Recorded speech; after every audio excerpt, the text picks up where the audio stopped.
Bismillahirrahmanirrahim. Assalamualaikum warahmatullahi wabarakatuh.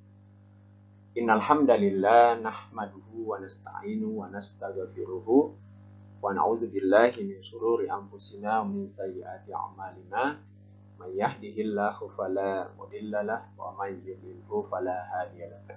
Asyhadu an la ilaha illallah wahdahu la syarika lah. Asyhadu anna Muhammadan abduhu wa rasuluhu la nabiyya ba'da. Alhamdulillah para pemirsa, para peserta e-course ilmu waris dasar metode bagian yang dirahmati Allah. Alhamdulillah kita melanjutkan kembali materi kita pada sesi kali ini, dan kita sekarang sudah masuk ke materi yang kelima. Insya Allah di materi ini tidak susah, kita gampang saja, semakin lama semakin mudah insya Allah. Dan materi teori itu nanti ini adalah materi teori yang terakhir, itu tentang al-hasbu, dan setelah ini nanti di sesi berikutnya kita tinggal latihan saja untuk mengerjakan contoh-contoh perhitungan warisan. Baik, pada materi ini kita akan membahas tentang al-hasbu. Jadi al-hasbu kita pahami dulu definisinya. Al-hasbu itu artinya penghalang. Maksudnya apa? Al-hasbu itu artinya terhalangnya ahli waris untuk mendapatkan bagian waris, baik secara sebagian atau keseluruhan, karena ada ahli waris lain yang lebih berhak.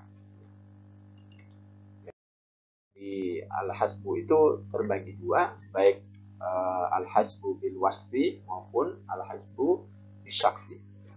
Jadi bil wasfi itu terhalang karena sifat, yaitu pembunuh, kemudian murtad, dan budak. Ya, sebagian juga menyebutkan ini sebagai mani'ul irs, yaitu sesuatu yang membuat gugurnya hak waris. Nah, macam-macam istilah yang digunakan. Kemudian al-hasbu bil saksi itu seorang terhalang mendapatkan harta warisan karena adanya ahli waris lainnya yang lebih berhak. Jadi al-hasbu bisaksi ini bisa karena terhalang baik secara nukson maupun hirman. Nukson itu maksudnya bagian ahli waris yang berkurang dari bagian yang banyak menjadi lebih sedikit. Ya, tadi sudah kita bahas ya. Jadi dari bagian porsi waris itu kan terkadang lebih dari satu. Suami ada yang setengah, ada yang seperempat. Jadi bisa dari yang seharusnya banyak setengah bisa berkurang menjadi seperempat. Atau anak perempuan bisa setengah 2/3. Jadi dari bagian banyak berkurang menjadi bagian sedikit. Ini yang disebut dengan nuksan. Atau secara hirman. Hijab hirman itu yaitu hijab yaitu tidak dapat warisan sama sekali karena adanya ahli waris yang lebih berhak yang menghalanginya. Nanti siapa yang bisa menghalangi nanti kita akan bahas secara lebih detail. Nah, untuk memahaminya kita perlu dulu pahami tentang ada istilahnya ahli waris yang menjadi hajib dan ada yang menjadi mahjub. Hajib itu adalah yang menjadi penghalang. Artinya ahli waris yang menghalangi ahli waris yang lain.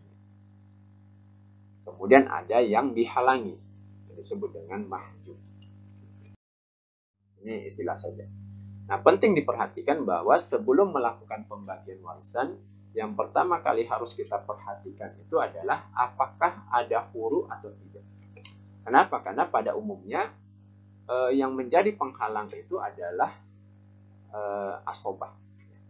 Jadi kita perhatikan dulu pertama apakah ada furu atau tidak, karena furu ini cukup banyak menghalangi, terutama kalau ada furu yang laki-laki. Lalu berikutnya kita lihat juga apakah ada yang asobah, yang laki-laki. Nah, pada umumnya yang laki-laki ini akan menghalangi sesuai dengan urutan asobah bin nafsi yang sudah kita bahas tadi ya sebelumnya ya, mulai dari anak laki-laki, cucu laki-laki, dan seterusnya. Nah, dalam sebuah pembagian warisan, seandainya seluruh ahli waris ini ada, ya, jadi seluruh ahli waris ini ada, semua yang ada di bagian waris ini ada, maka yang ahli waris yang pasti mendapatkan warisan itu adalah ahli waris yang langsung berhubungan dengan mayit ini. Jadi yang langsung berhubungan dengan mayit. Siapa? Yang pertama pasangan hidupnya, yaitu suami atau istri, lalu kemudian anaknya, anak laki-laki dan anak perempuan, lalu kemudian orang tua kandung dari mayit, bapak atau ibunya, yang langsung melahirkan dari mayit tersebut. Nah, ini yang tidak mendapatkan penghalang sama sekali. Jadi pasti mendapat harta warisan. Nah, tinggal bisa dari banyak ke kecil saja. Jadi dia secara sebagian saja berkurang. Tapi pasti dapat, ya, pasti dapat warisan. Nah, walaupun pasti dapat, ya tentu saja bisa berkurang dari banyak ke kecil. Karena apa? Karena ada ahli waris yang lain. Nah, adapun ahli waris yang lainnya itu bisa dapat, bisa tidak. Nah, sekarang kapan bisa dapat, kapan bisa tidak, kita sekarang coba bahas secara rinci satu persatu. Yang pertama, tadi sudah kita bahas bahwa yang menjadi penghalang pada umumnya itu adalah dari kalangan laki-laki, terutama dari furuk. Oleh karena itu kita mulai pembahasan dari anak laki-laki. Jadi anak, ya, ketika mendapatkan asobah, baik secara bin nafsi maupun bil ghairi, jadi anak laki-laki ini ketika sendiri maupun bersama saudaranya, maka adanya anak laki-laki ini itu akan menghalangi semua furuk yang ada di bawahnya, yang ada di bawah sini, yaitu cucu laki-laki dan cucu perempuan, dan semua hawashi. Ya. Apa hawashi? Nah, ini tadi makanya kami senantiasa menekankan pentingnya memahami istilah. Karena dengan memahami istilah kita bisa menyederhanakan pemahaman. Tidak perlu dihafal semua. Jadi kalau kita baca kitab-kitab faraid, kitab-kitab waris, itu kan dirinci, ya.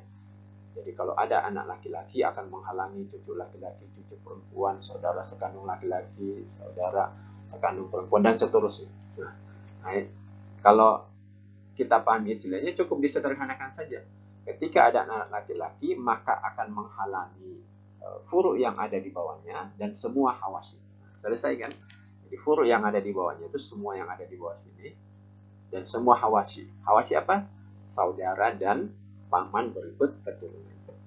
Sederhana kan? Jadi ketika ada anak laki-laki, semua yang ada di bawahnya, furuk yang ada di bawahnya, dan semua hawasi tidak mendapatkan warisan. Dia dihalangi oleh adanya anak laki-laki. Luar biasa, ya. Makanya anak laki-laki itu selalu dicari, ya, dan dinantikan dalam sebuah keluarga. Nah, bagaimana kalau tidak ada anak laki-laki? Maka asobah turun kepada cucu laki-laki. Nah, adanya cucu laki-laki ini itu akan menghalangi semua furuk yang ada di bawahnya. Jadi kalau misalnya masih ada keturunan di bawah cucu laki-laki ini, maka semuanya dihalangi oleh cucu laki-laki ini dan semua hawashi. Jadi kalau ada cucu laki-laki, semua hawashi ini tidak dapat warisan. Kenapa? Karena dia terhalang oleh adanya cucu laki-laki. Ada yang menjadi penghalang, yaitu cucu laki-laki. Ada yang dihalangi, mahjub, yaitu adalah semua hawashi. Gampang, ya, memahaminya. Nah, berikutnya adalah bapak. Jadi anak laki-laki, cucu laki-laki, baru kemudian naik ke bapak. Adanya bapak itu akan menghalangi semua usul yang ada di atasnya. Bukan semua, ya, semua usul yang ada di atas bapak, ya. Jadi berarti kakek dan nenek. Menghalangi semua usul yang ada di atasnya dan semua hawashi. Jadi bapak itu menghalangi kakek dan nenek dari pihak bapak dan semua hawashi. Jadi sekali lagi bapak itu tidak menghalangi nenek dari pihak ibu. Nah, ini kita sambil mengulangi materi yang sebelumnya. Jadi bapak itu tidak menghalangi menghalangi nenek dari pihak ibu jika ibu tidak ada.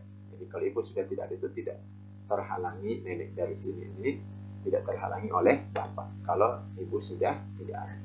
Kecuali ibu ada berarti nenek ini terhalang karena faktor ibu bukan karena faktor bapak. Nah, berikutnya kakek. Kakek itu sama dengan bapak. Jadi ketika kakek mendapat ketika bagian kakek itu menjadi asobah, maka akan menghalangi semua usul yang ada di atasnya dan semua hawashi. Ya. Tetapi di sini memang terjadi perbedaan pendapat, ikhtilaf. Jadi yang berpendapat seperti ini adalah Imam Abu Hanifah. Jadi selain Imam Abu Hanifah berpendapat bahwa kalau bapak tidak ada kakek, maka kakek ini tidak menghalangi semua saudara. Tidak menghalangi saudara sekandung dan saudara sebab. Kalau saudara seibu ini sepakat dihalangi. Jadi yang tidak dihalangi itu hanyalah saudara sekandung dan saudara sebab.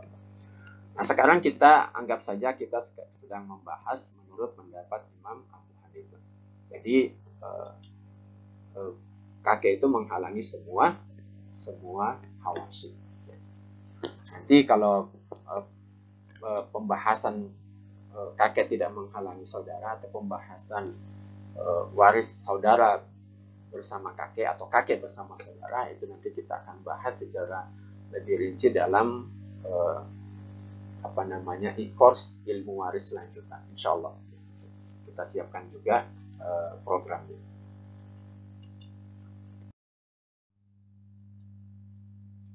Nah, berikutnya, jika asobah pindah ke saudara, jika asobah pindah ke saudara dan paman, berarti tidak ada ahli waris dari furu dan usul yang laki-laki. Jadi tidak ada anak laki-laki, tidak ada cucu laki-laki, tidak ada bapak dan tidak ada kakek. Maka selanjutnya digunakan rumus zigzag. Ya. Jadi sama dengan yang sudah kita bahas dalam asobah bin nafsi. Jadi rumusnya zigzag seperti ini. Jadi jika saudara sekandung mendapatkan asobah, yang ini saudara sekandung, maka baik bin nafsi maupun bil ghairi, maka saudara tersebut menghalangi semua yang ada di golongan sesudahnya. Jadi kalau saudara sekandung laki-laki ini ada, maka yang sesudahnya ini tidak dapat. Jadi kalau yang satu ada, maka yang dua dan seterusnya tidak dapat. Kalau satu tidak ada, berarti asobah pindah ke dua. Maka dua akan menghalangi semua angka sesudahnya. Begitu ya, selanjutnya. Berikutnya, ibu. Nah, ibu itu akan menghalangi semua nenek.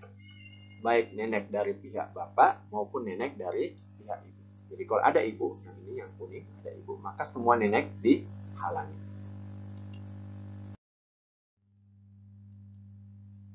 Nah, berikutnya adalah saudara seibu. Jadi saudara seibu itu dihalangi oleh keberadaan satu orang furu saja atau adanya usul yang laki-laki. Nah, jadi kalau ada furu ini, salah satu saja ada, kemudian ada usul yang laki-laki, baik bapak maupun kakek, maka saudara seibu tidak dapat. Jadi itu yang menghalangi saudara seibu. Oke, baik. Nah, sekarang kita coba kerjakan latihan yang sudah disediakan oleh tim kami, oleh panitia. Insya Allah latihan-latihan ini silahkan dikerjakan saja, dikerjakan dengan riang gembira, dengan senang.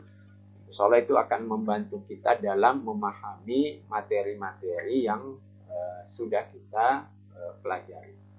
Oke, baik, demikian saja materi yang kita pada sesi kali ini. Insya Allah kita akan jumpa di sesi berikutnya. Kita akan masuki sesi latihan menghitung warisan. Baik, demikian saja. Semoga bermanfaat. Assalamualaikum warahmatullahi wabarakatuh.